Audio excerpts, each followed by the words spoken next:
We have seen how to use the choice of our basis we made for the 4 subspaces connected with a matrix A to get the product decomposition and the sum decomposition of a matrix. So, we had A, any real matrix m by n, and then from that we constructed the 2 square matrices which was L A transpose A, which is an n by n matrix, M A transpose, which is an m by m matrix, and both were positive semi definite matrices.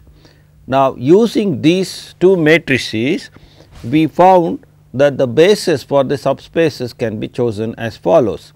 Recall our decompositions, we had R n and the R m, 2 fundamental vector spaces. A takes n component vectors to m component vectors, A transpose takes m component vectors to n component vectors, and we had the decomposition of R n as 2 orthogonal complements of range of A transpose, which was the same as range of L, and the null space of A, which was the same as null space of L. On this side, on the M side, we had the 2 orthogonal complements consisting of the range of A, which was the same as the range of M, and the null space of A transpose, which was the same as the null space of M. These gave rise to a series or a sequence of 4 orthonormal basis sets, one for the range of A transpose, the other for the range the null space of A, and then the third one for the range of A or the range of M, and the fourth one for the null space of A transpose. And these bases we denoted them as V 1, V 2, V rho.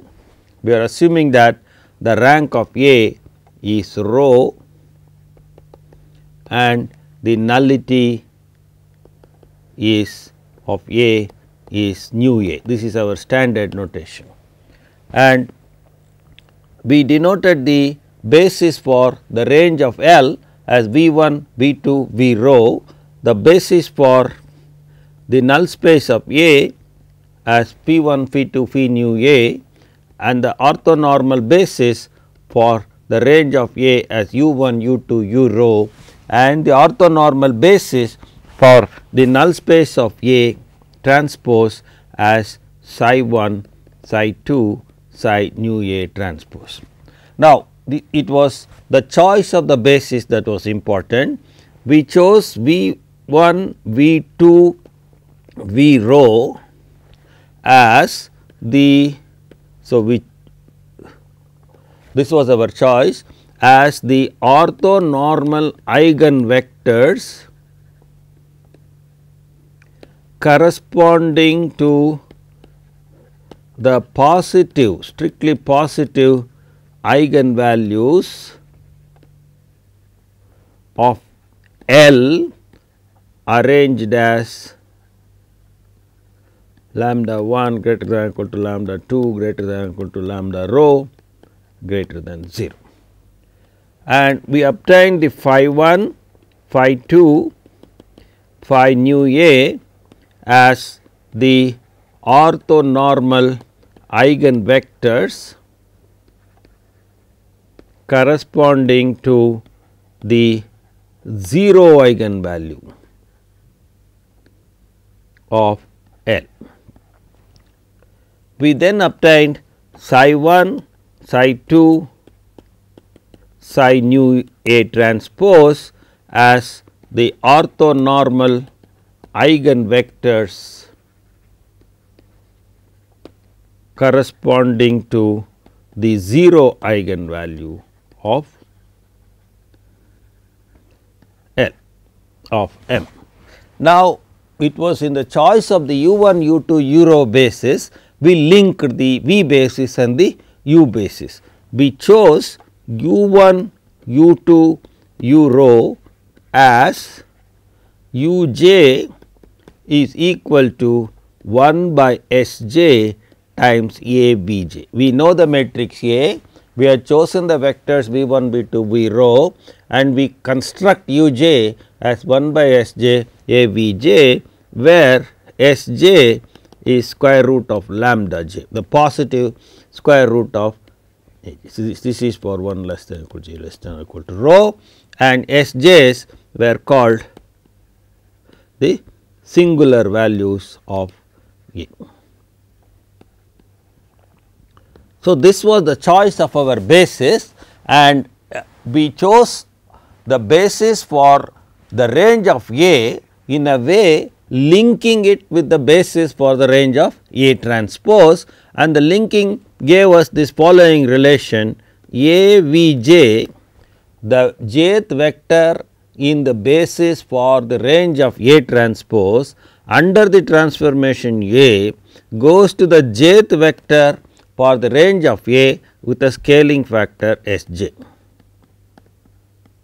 Similarly, the jth vector in the basis for range of A under the transformation A transpose goes to the jth vector in the range of A transpose with a scaling factor Sj, the scaling factor being the same in both the directions. So, this was our fundamental choice of the basis. We saw we used this to get one SVD, the singular value decomposition in the product form. What was the product form? We got A as U S A V transpose, where U was the matrix whose columns were the basis for the Rm we chose, U rho, psi 1, psi nu A transpose. These were the basis for the space Rm on the right side, and these were the orthonormal basis we chose. This is a m by m matrix, and since the columns are orthogonal, orthonormal, this becomes an orthogonal matrix, orthogonal m by m matrix. Similarly, V was chosen whose columns were the basis for the Rn space that we chose, and therefore, this is an R n cross n matrix, and this is also an orthogonal matrix. Then the SA was essentially a diagonal block consisting of this singular values along the diagonals, and all the rest of them are 0, and of course, it is an m by n matrix. So, all the zeros are adjusted, so that we get an m by n matrix. So, thus we got the product decomposition of the matrix. We also got the sum SVD at the sum decomposition. This was a product decomposition. So, now we get the SVD in the sum form, where we decompose the matrix A as the sum of row 1 rank matrices. The decomposition was A equal to summation j equal to 1 to rho Sj Vj tensor Uj, where Vj we use the notation Vj tensor Uj is just the matrix Uj Vj transpose. So, since Uj is m by 1, Vj is n by 1, Vj transpose is 1 by n, this is an m by n matrix, and it is of rank 1, and therefore, we have A as the sum of row 1 rank matrices. So, these were the decompositions we obtained in the last lectures using this particular choice of our basis. So, that is our important construction. The most important construction in all this is choosing these right basis for these 4 subspaces. Now, how do we use these 4 bases for analyzing our system of equation. So, the use of these 4 bases, these 4 orthonormal bases to analyze the system A x equal to B. So, what is, let us denote the system by 1. So, the problem is A is given the matrix, it is a real m by n matrix. So, for given B in R m, we want to find, that is our problem. This is given, we want to find x in R n such that A x equal to B, that is 1 is satisfied. This is the problem of the system of equation. The matrix A is R m n. For any given B which is in R m, we have to find an x in R n such that A x is equal to B. Let us see how we would use these bases for answering questions regarding such a system. Now, we start with the quantity given. The given quantity is B. We must use that given information. The given information is the matrix A and the vector B. Using this given information, we have to construct that unknown vector x in order in such a way that A x is equal to B. So, how do we do this? So, let us start with the given information. So, the given B is in R m, and for R m we had chosen the basis u 1, u 2, u rho, psi 1, psi 2, psi nu A transpose is an orthonormal basis for R m. Now, B is in R m, we have a basis for R m. Any vector in the space R m now can be expanded in terms of this orthonormal basis. So, we can expand B in terms of this orthonormal basis as B. First, let us look at the components in terms of the u vectors. So, B comma u j into u j, because we have an orthonormal basis, the component along u j direction will be precisely the inner product of B with u j plus the components along the psi directions r 1 r equal to 1 to nu A transpose B psi r psi r. We shall denote this vector by x r, we shall denote this vector by B r and this vector by B n. Now, B r belongs to the range of A transpose, because range of A, because it is a linear combination of the vectors u 1, u 2, u rho. The vectors u 1, u 2, u rho are all in the range of A. The range of A is a subspace. Any linear combinations of vectors in range of A will be again in range of A. Similarly, B n belongs to the null space of A transpose, and these are the projections. So, B r is the orthogonal projection of B onto range of A, and similarly B n is the orthogonal projection of B onto the null space of A transpose. So, it boils down to something similar.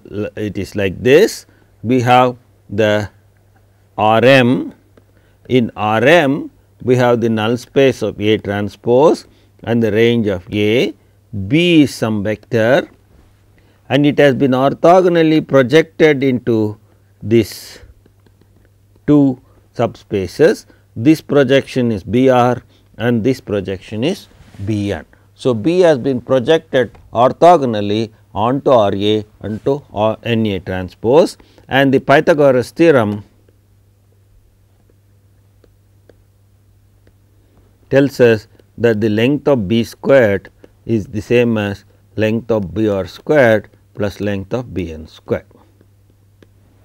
So, the first achievement that we have therefore is B has this expansion j equal to 1 to rho B u j plus summation r equal to 1 to nu a transpose B psi j psi r psi r. It's the indexing has been r.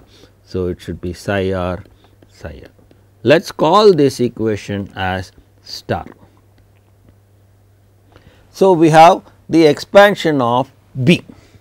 So, we know this B, our job is to find x. Where do we want to find x? We want to find x in R n. Now, for R n, we have orthonormal basis, which is V 1, V 2, V rho, phi 1, phi 2, phi nu a. And therefore, if we are looking for a vector in R n as our solution, we are looking for our solution as a vector x in R n. So, if it is going to be living in R n, it must be a linear combination of these basis vectors. So, the x we are looking for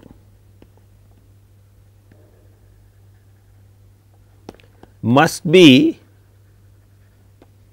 a linear combination of these basis vectors.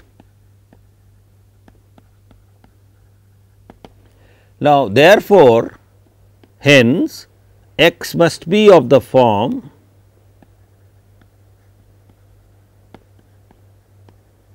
x is equal to say j equal to 1 to rho alpha j v j, this takes care of the linear combination of the v's, r equal to 1 to nu a beta r phi r. So, the x that we are looking for must be of this form.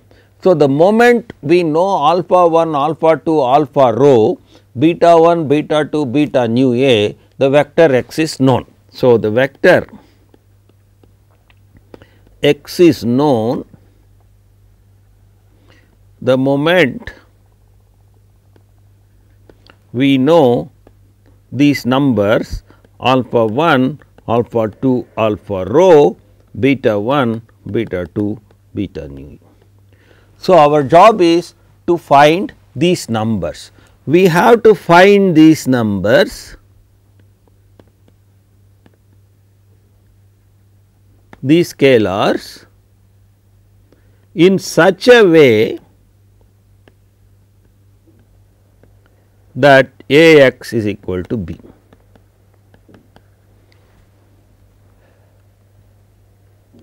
So, if x is this, what is A x? We have the representation for x, it must be of this form. Therefore, A x is of the form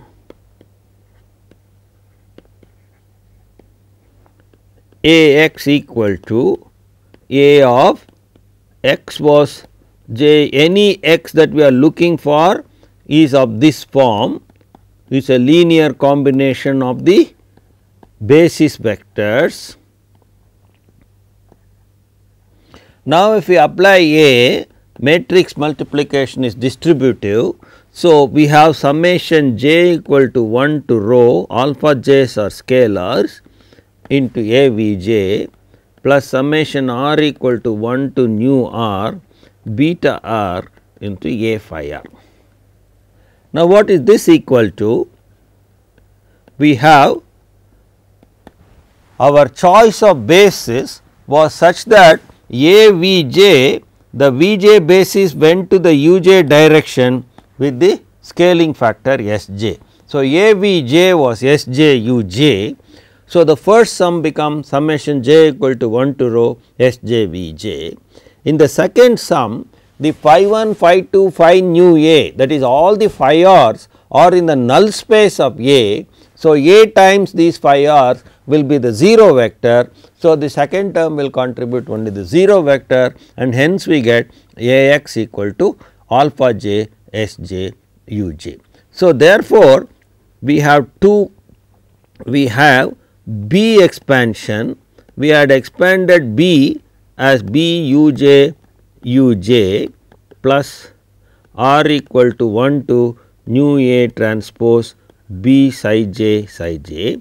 This is the first expansion we got looking at the known quantity, and now we have A x is equal to j equal to 1 to rho alpha j S j u j.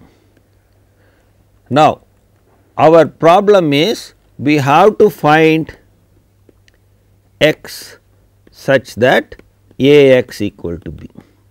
So, therefore, we have the A x, we have the B, therefore, we need summation j equal to 1 to rho alpha j S j u j must be equal to the B, which is j equal to 1 to rho B u j plus summation r equal to 1 to nu a transpose B psi r psi r. Now, we can write this as summation j equal to 1 to rho, we will take all the u j terms on one side, alpha j S j minus B u j, this whole quantity into u j. On the right hand side, we keep all the psi j terms. Now, the left hand side denotes the quantities which are linear combinations of u j. Now, the vectors u j are all in the range of A. If you look at the picture that we drew, the u 1, u 2, u rho were basis for the range of A. So, any linear combination of u 1, u 2, u rho will also be in the range of A. So, this is in the range of A because u 1, u 2, u rho is an orthonormal basis for range of A. Similarly, this is in the null space of A transpose because psi 1 psi nu A transpose is an orthonormal basis for null space of A transpose. Now, the left hand side is a vector in the range of A and the right hand side is a vector in the null space of A transpose, but the range of A and the null space of A transpose are orthogonal to each other, and therefore, the only vector common to them is the 0 vector, and hence both sides must be 0. See, we have this range of A perpendicular to the null space of A transpose. So, this equal vector which is common to both of them must only be the 0 vector, because the only vector common to orthogonal complements is the 0 vector. This implies the first, the right hand side must be equal to 0 or this should be r must be equal to 0, and summation j equal to 1 to rho alpha j S j minus B u j, this whole thing u j must be equal to theta m, not 0, but the 0 vector. Now, the given vector B is arbitrarily chosen from R m, and therefore, this system demands, if you want to have a solution, if you want to have A x equal to B, you must have chosen B in such a way that the first sum is 0. Okay. So, let us look at the, let us call this as 1 and 2. Now, first of all, 1 tells that we can get A x equal to B only if B satisfies summation B psi j equal to theta m, or we will use our R notation, or R equal to 1 to nu A transpose. Now, psi r are orthogonal vector, they are linearly independent, and therefore, the only linear component that will linear combination that will give 0 vector is B psi r must all be equal to 0, 1 less than equal to or less than equal to 2. So, therefore, the system A x equal to B will have a solution if and only if B psi r is equal to 0. This means that the components of B along the null space of A transpose direction are all 0, or the projection, the orthogonal projection of B onto N A transpose is 0, and hence that is only if B belongs to the range of A, which is natural, because we want A x equal to B. So, B better be in the range of A. This fact that it belongs to range of A is stated in many ways. B must be in range of A, B must therefore be perpendicular to the null space of A transpose, and therefore, it must be perpendicular to any basis, in particular to any orthonormal basis, and therefore, in particular to the orthonormal basis that we have chosen. This we will call as the consistency condition. Consistency condition.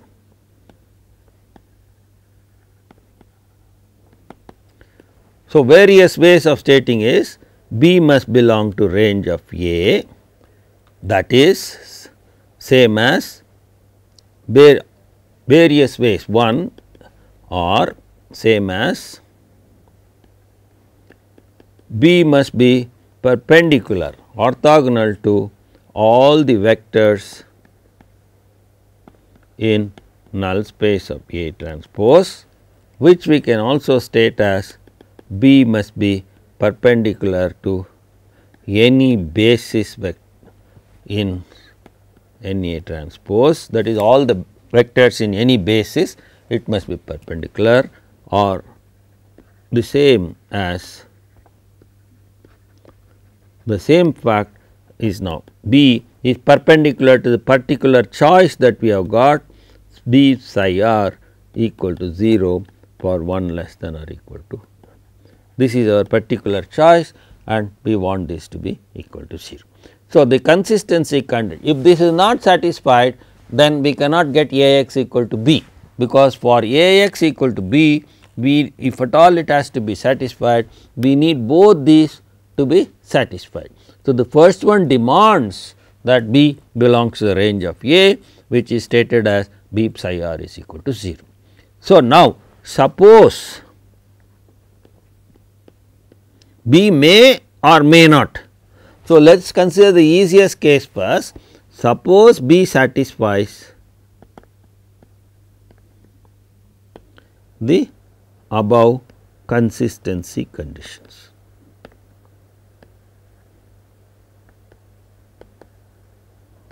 So, let us go over what we have done. We had the known vector B. We could expand the known vector B in terms of the basis for the range of M as this expansion. Then we could expand the vector x in terms of the known basis, and we got this representation, and using that we found that A x must be of this form, and therefore, using that A x must be of this form and B is of the above form, we wanted A x equal to B, and that A x equal to B requirement tells us that we need to have these two conditions 1 and 2, and the first condition gave us the consistency criterion that B must belong to this.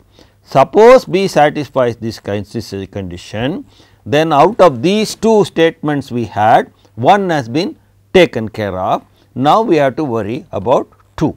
So, then 2 gives us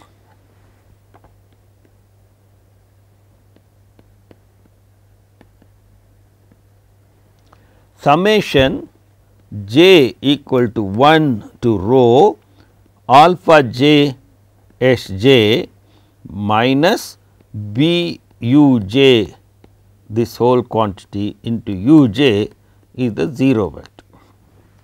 Now, u 1 u 2 u r u 1 u 2 u rho are orthonormal, and therefore, we have seen that any orthonormal set is linearly independent and hence linearly independent, and here is a linear combination of the linearly independent vector 0, and therefore, the coefficients must be equal to 0 for 1 less than or equal to 0. This means that alpha j must be equal to beta. So, this says how to choose. Remember, we are trying to find x. Finding an x means we must find alpha 1, alpha 2, alpha rho and beta 1, beta 2, beta rho. Now, all the analysis says that you have to choose the alphas such that alpha j is equal to b u j by s j, and this does not say anything about beta j.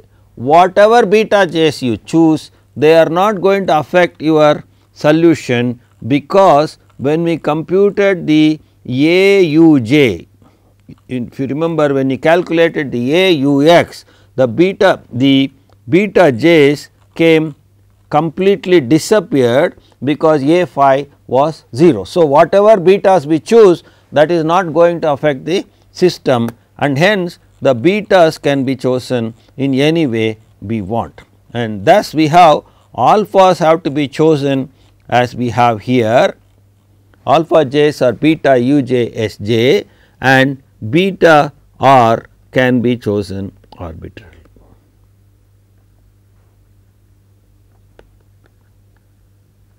Therefore, the x we are looking for, the solution x must be of the form x is equal to summation j equal to 1 to rho alpha j must be equal to b u j by s j into v j plus beta r's can be chosen any way you want, beta r phi r, where beta 1, beta 2, beta nu a can be chosen arbitrarily in R.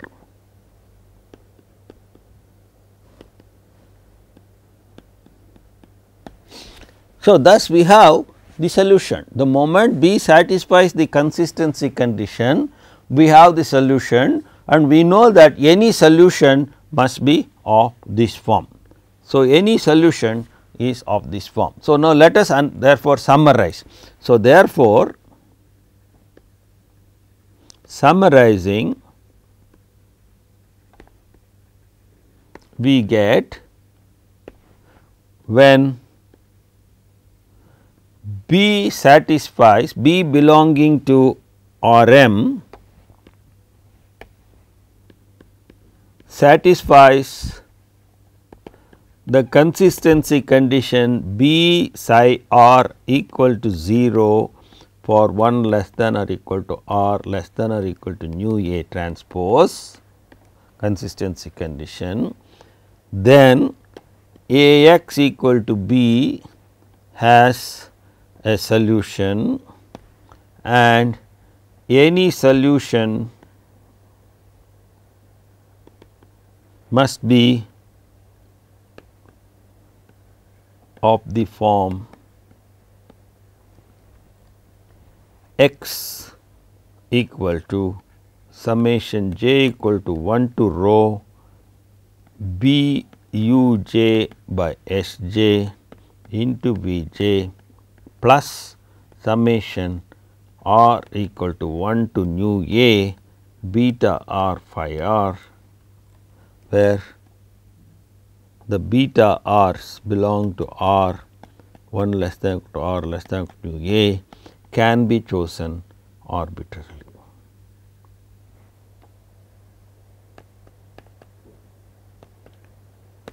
So, when B satisfies the consistency condition, we have the solution, and any solution must be of this form. Now, where does the arbitrariness into the solution come? The solutions are arbitrary nature in the sense that the beta 1, beta 2, beta nu a can be chosen arbitrarily. Now, if the nu a is 0, then rho will be n, and the second part will completely disappear, and therefore, the arbitrariness will be disappearing. So, the arbitrariness is in the solution is due to the B 1, B 2, B nu. Therefore, hence, if nu a is 0, that is, if rank plus nullity is n, if nu a is 0, that means if rank is n, then there is no arbitrariness, because there are no betas there now, there is no arbitrariness, and we have unique solution given by x is equal to summation j equal to 1 to rho, where now rho is equal to n. We are taking the case rho equal to n b u j by s j into v j. You see the unique solution of the case. If the nullity of A is not equal to 0, then rho is less than n, and we have infinite number of solutions, because beta 1, beta 2, beta nu A can be chosen arbitrarily.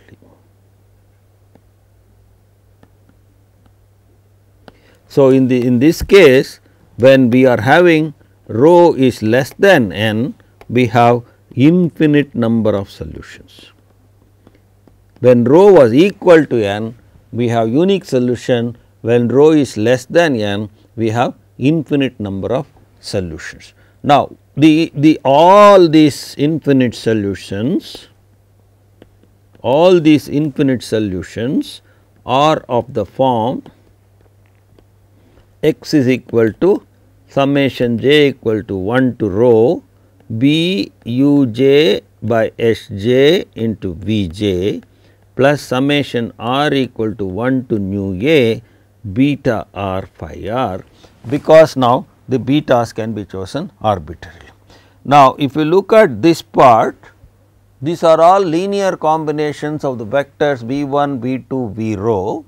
The vectors v 1, v 2, v rho form an orthonormal basis for the range of A transpose, and therefore, any linear combination will also be in the range of A transpose.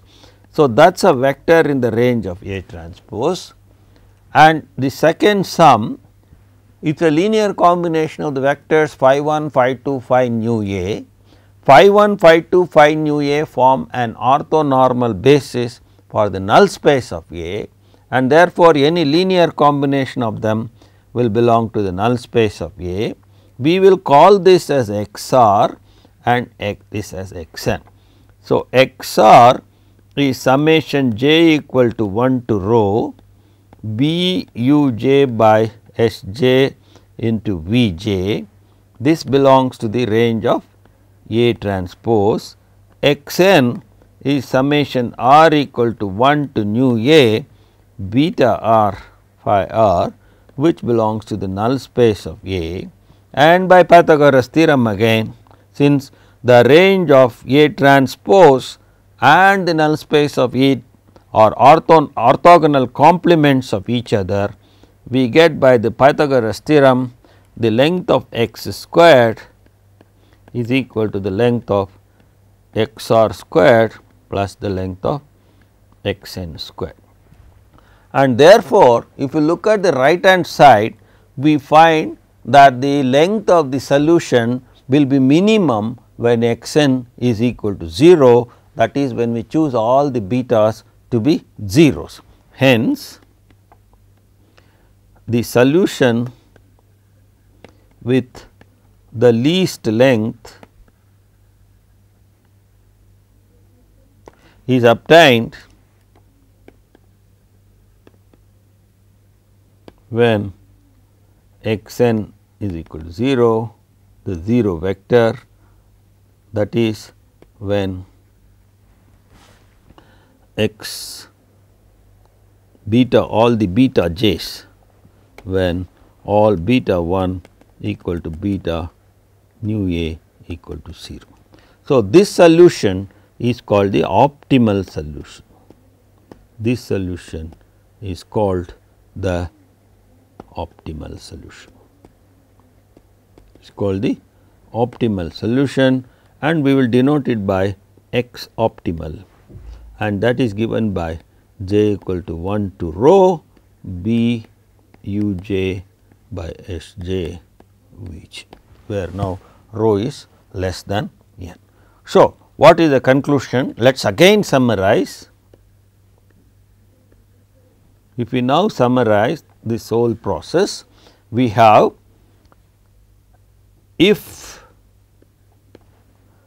B satisfies the consistency conditions, these are the consistency conditions. If B satisfies these consistency conditions, then A x equal to B, the system A x equal to, of course, B is in R m. If B satisfies this consistency, A is a matrix which is in R m n, let us write all the notations in the summarization. If B satisfies this consistency condition, where the size, phi's, u's and v's are the same as we have in the figures that we have been drawing, the corresponding orthonormal basis. So, when B satisfies this consistency condition, the system has a solution.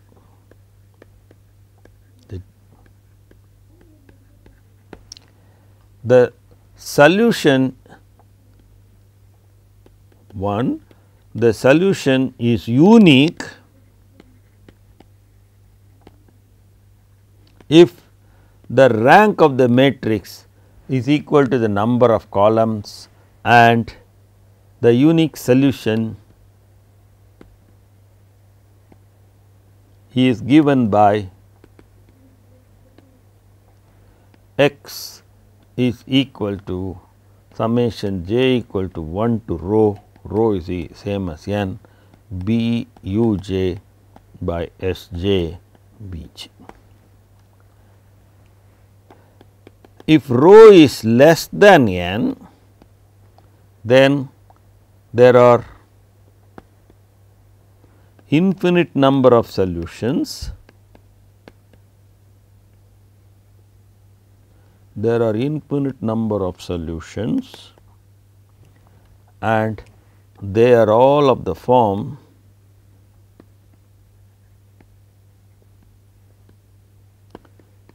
x is equal to summation j equal to 1 to rho b u j by s j v j plus summation r equal to 1 to nu a beta r phi r.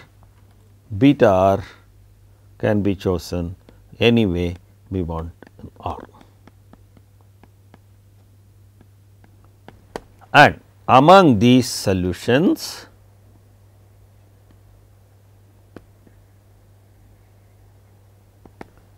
the solution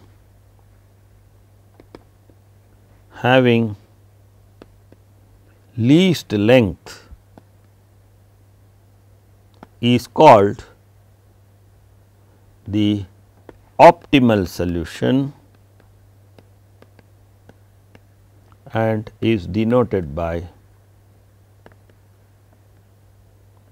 x optimal, and we have x optimal is equal to summation j equal to 1 to rho now less than n b u j by s j into b. In the case when rho equal to n, there is only one solution, therefore, that is also the optimal solution. If there is only one person, he is the lowest as well as the highest. So, among all the solutions, there is only one solution and therefore, he is also the optimal solution. But when rho is less than n, there is this possibility that there are an infinite number of solutions can be found. Now, among these infinite solutions, which are all of this form, this gives us the structure of all the solutions. Among all these solutions, there is a solution which has the least length, and that is called the optimal solution, and that optimal solution has this structure. So, if B we know what is the consistency condition in terms of the basis that we have chosen, and we have also seen so far that if these consistency conditions are satisfied, when is the solution, we know that the solution exists and we know when the solution is unique. This is the case where the solution is unique and we know exactly how the unique solution looks like. This is the case when rho is less than n, we have infinite number of solutions and we know how all the solutions look like, and then from that we know how to generate a representative solution, namely the solution with the least length or the optimal solution. All these are obtained in the terms of the basis we have chosen. Now, if you look at the unique solution that we got, all we have done is we have taken the jth component of B and scaled it down by a factor of 1 by S j and took that as the jth component of x. So, basically therefore, as we observed, A takes the jth basis vector on R n to the jth basis vector on R m with a upward scaling factor of S j. So, when we want to find the solution, we are pulling back things. So, we are pulling back the jth component of B to the jth component of x, but now scaling down the factor, because the scaling up by A has been undone by the scaling down of S j. Similarly, even in the optimal solution case, we are looking at only that part of B which belongs to the range of A, and then we are pulling back again the components with a scaling factor. So, basically therefore, we are saying that since A has a fundamental effect of scaling up by S j while going from the range of A to the range of A transpose, we have to do the scaling down while coming back to find the solutions. So, thus we have in the case of the B satisfying the consistency condition, we have all the answers, we know when the solution is unique, we know when it is unique what is the structure of the solution, and we know when the solution is infinite, and if it is infinite number of solutions, we know the structure of all the solutions, and we also know how to choose a unique representative among these infinite solutions. He is the optimal solution. So, thus we have a complete analysis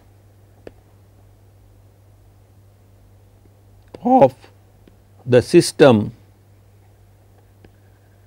A x equal to B in terms of the basis we have chosen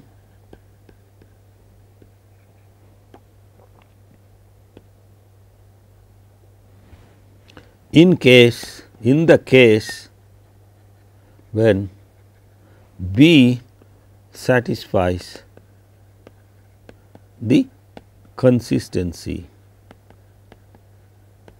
conditions.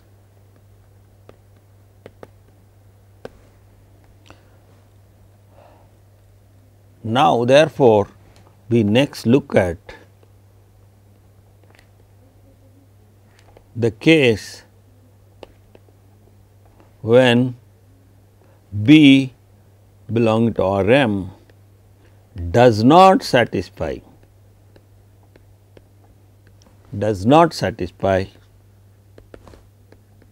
the consistency condition. Now, what does it mean to say that B does not satisfy the consistency? What does it mean?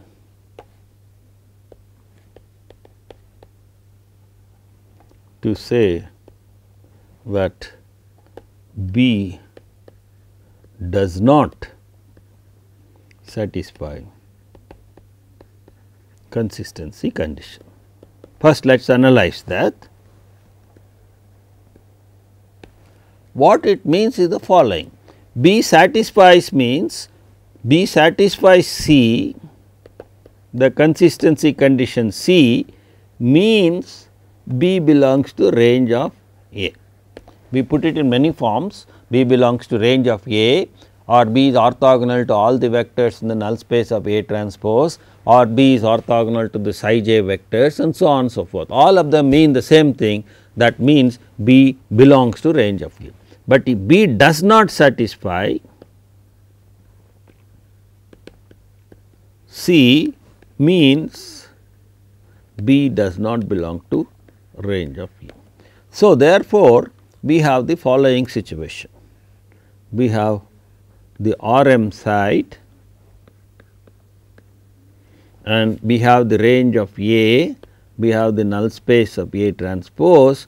So, the B is somewhere here falling outside the range of A. B does not belong to range of A. What does that mean?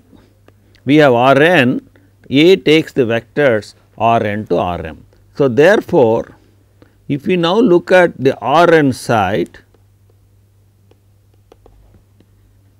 and if we take any vector x in R n, A x will always go and fall in the range of A. So, any vector in R n, if we calculate A x, it will be in the range of A, but since B is not in the range of A, B will not be equal to A x. So, B does not belong to the range of A means for any x belonging to R n, we cannot get A x equal to B. Therefore, B minus A x will not be equal to the 0 vector for any x in R n, because the moment B becomes equal to A x, then B belongs to the range of A. So, B does not satisfy the consistency condition means B does not belong to the range of A. B does not belong to the range of A, that can be translated into the fact that B minus A x is not equal to theta m for any x in R n. This means, since it is not 0, its length squared will not be 0 and therefore, it will be strictly 0, and this we will call as the error of, if we take x as the solution, if we had thought x A x equal to B, that is, if we had thought x as the solution of the system, we would get an error because A x is not equal to B, and that error is measured by what is the difference I am getting. If I had thought A x as the solution, I should have got B, I did not get B. So, the error is B minus A x squared, and that I will call as the square error E B x. So, E B x is called B minus A x squared, and it is called the square error of taking x as a possible solution for A x equal to B. So, now what we would like to do is, since nothing is going to go to B, we would like to get as close to B as possible. So, we would like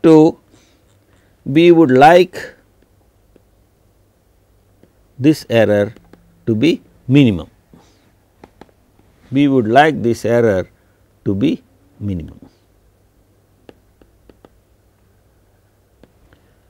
If x belongs to R n is such that this error is minimum, we will call it x L is minimum, we call it least square solution.